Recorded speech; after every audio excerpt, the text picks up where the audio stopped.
I must say that the helpers here are doing their very best to get around and get rid of the bottles.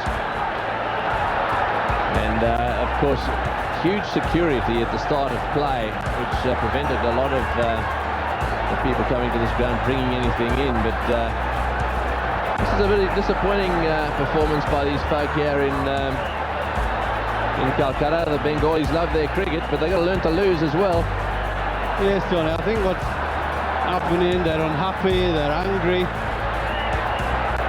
Teams look as if they're coming off for a minute or two. The crowd, that's Clive Royd, the match referee, going to speak to the umpires and the captain of the players. He can make the decisions, can Clive Lloyd, former West Indies captain. He's telling them exactly what he wants and expects. I think it's poor on the crowd. They came expecting their heroes to win, and they feel that their heroes have let them down, but that happens in sport. To act like this is appalling. So I think that Clive seems to me to be suggesting that they should get on with it, while at the same time, I suppose it's a little bit difficult because there's people all over the ground here. Clive Lloyd now looking down towards square leg. Yeah, I wonder if Clive's saying, why don't you get on with the game, because they might stop throwing things if the cricket actually starts. The longer you hang around in the middle and do nothing, the more excitable the crowd's going to become. Well, they look to me as if they're coming off the ground. This is sensational stuff. This game is going to have to be awarded to the Sri Lankans. And I think that the match referee has said that's it. It seems to me that, judging by the reaction of the Sri Lankans, that the game is being awarded to the Sri Lankans. Well, what a sensation this is. Clive Lloyd taking absolutely no chances, and I've got to say that where there's a bit of a risk, situations like this, then I don't think that he had any option whatsoever.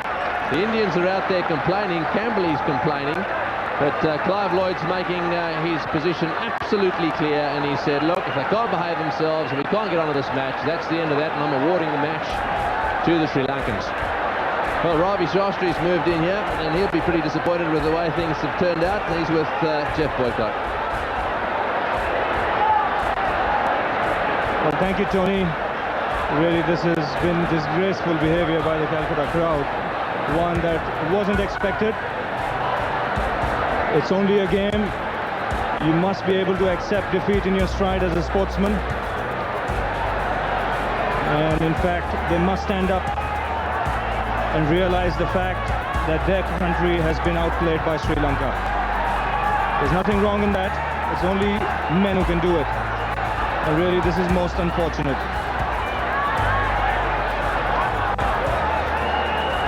Well, I've been all around the world. I've played 20 odd years in cricket. I've never seen anything like that. I played once in Kingston, Jamaica, 1968. Colin Cowdy was captain of England, and there was some bottle throwing there.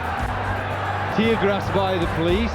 We all got it in our eyes. We had to leave, and we actually had to come back and play a sixth day and make up the town. But I didn't expect this from Indian crowds, who are knowledgeable. They love the cricket. You expect them to come and want the home side to win. That's natural of all home supporters. But here, to actually be bad losers, it's not good for the sporting city of Calcutta. It really is bad. It's a bad image to the world of cricket.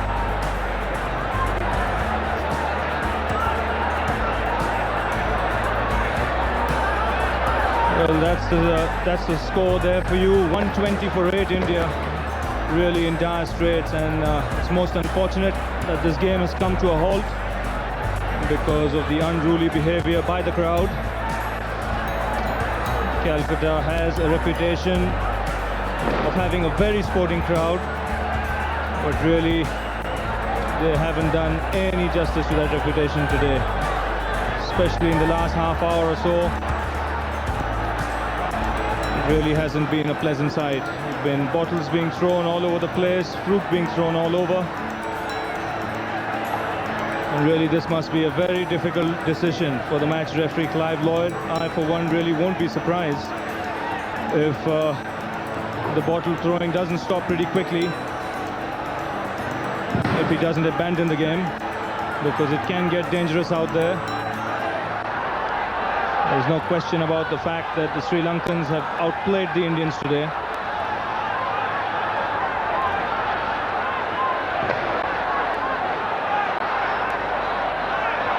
Well, we're talking cricket, how important the toss is. And you get the opportunity, if you win it, to take a decision. If you take the right one, great, you're a hero. If you take the wrong one, as Azharuddin got the bird today for getting out for naught, and all the hopes and dreams of the Indian people have all gone up in smoke. And unfortunately they can't take it. They can't take the disappointment of losing. Well, while there's still a halt to the proceedings, we'll go off for a commercial break and we'll be back with you later.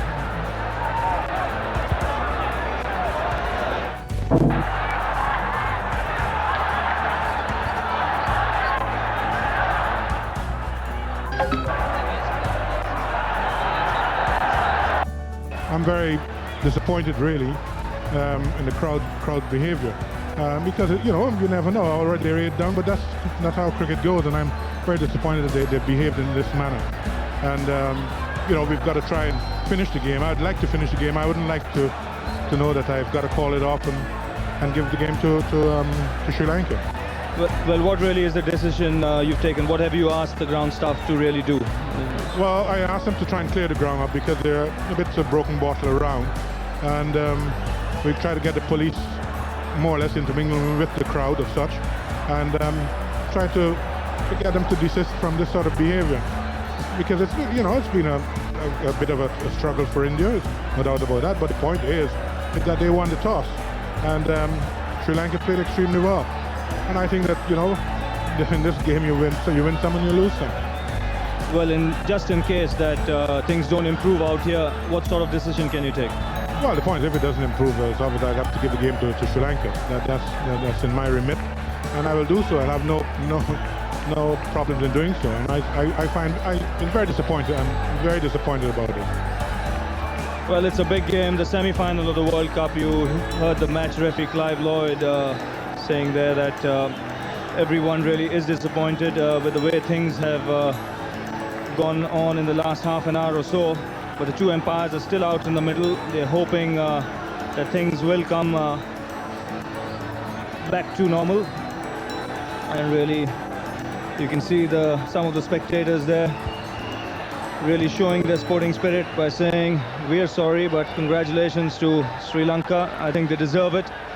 They've played some very good cricket out there. They've showed a lot of heart and courage, and really deserve this win, because it wasn't easy once they were put in, and having lost those couple of wickets, they really clawed their way back into the game through a superb innings from Arvinder De Silva, ably supported by Mahanama. And you can see the two umpires still having a chat in the middle. Ian Robinson, he's the standby umpire with Cyril Mitchley.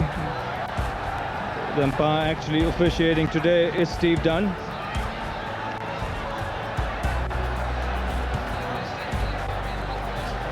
So things just seem to be coming back to normal. The crowd is calming down. Obviously they must have realized that they have done something wrong. They certainly won't want to see the match referee awarding the game to Sri Lanka without them having a chance to see the full number of overs being bowled. And with me now in the commentary box is Sunny Gavaskar. Sunny, really a most unfortunate state of affairs. Yes, it is, because one team has to win, one team has to lose, and the Sri Lankans deserve to be given credit for the way they have recovered.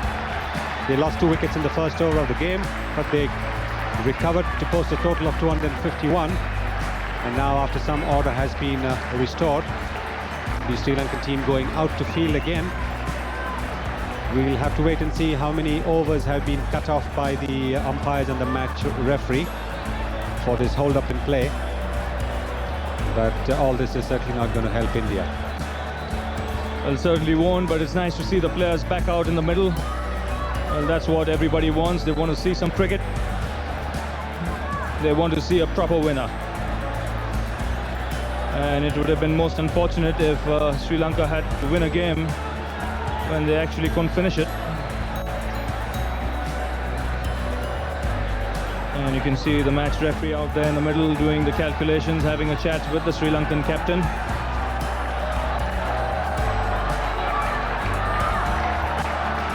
Mr. Dalmia, the Belcom secretary.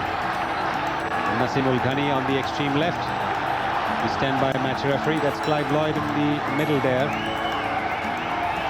He is the match referee now, soon going to be the manager of the West Indies team. And then he will not have to take such delicate decisions. But look at him sweating, it's still humid.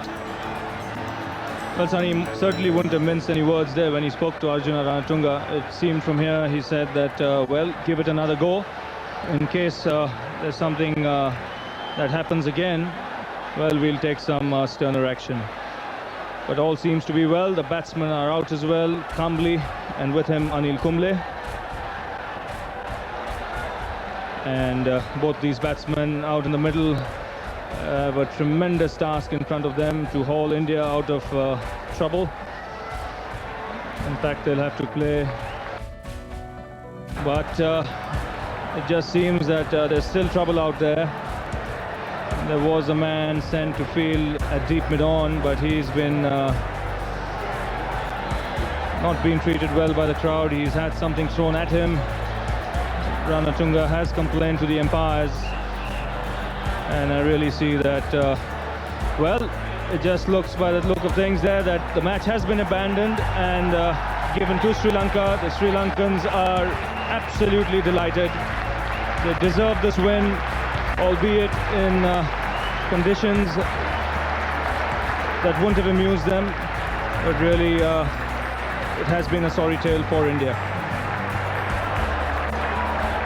It has been, and with the telecast going all around the world, it doesn't really present a very pretty picture of Indian crowds.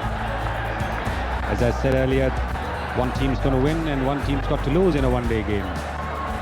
And the Indians are at the receiving end this time. They have won a few matches and they've lost a few. It's not the end of the world.